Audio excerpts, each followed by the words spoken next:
இதுல ரொம்ப முக்கியமா இன்னொரு விஷயம், பார்ப்பனியத்துக்குள் திராவிடத்தை உட்புகுத்தியவர் எம்ஜிஆர். அன்னைக்கு கலைஞர் பார்ப்பனிய எதிர்ப்புல இருந்தாரு.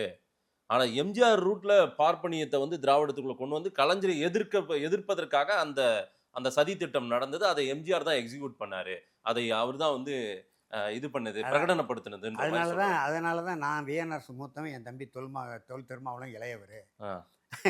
திராவிட இயக்க வரலாறு என் தம்பி நிறைய படிப்பார்.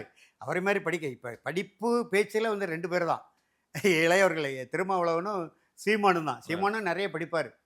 உலகத்தில் உள்ள எல்லா விடுதலை போராட்ட எல்லா புத்தகங்களும் படிப்பார். தொல் திருமாவளவன் படிப்பார். நம்ம இனியன் சம்பத்துன்னு ஒருவர் இருக்கார் தெரியுமா? சொல்லுங்க. யாரு? ம். யார் அவரு?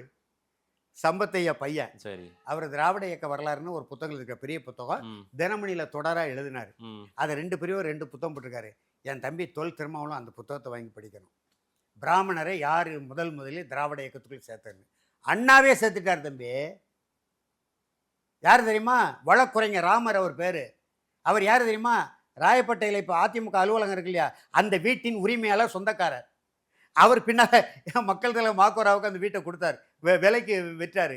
அவரை 1950களிலே அண்ணா சேர்த்துட்டாரு. இன்னும் சொல்ல வேண்டுமானால் அவருடைய கருத்தை ஏற்று தான் பிற்காலத்தில் திராவிட நாட்டு அந்த கொள்கையை கைவிட்டார்னு இனியன் சம்பத் எழுதியிருக்காரு புத்தகம். ம்.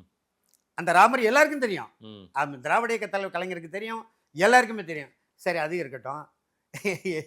எம்ஜிஆர் 78ல் ஹண்டேவை சேர்த்தார்.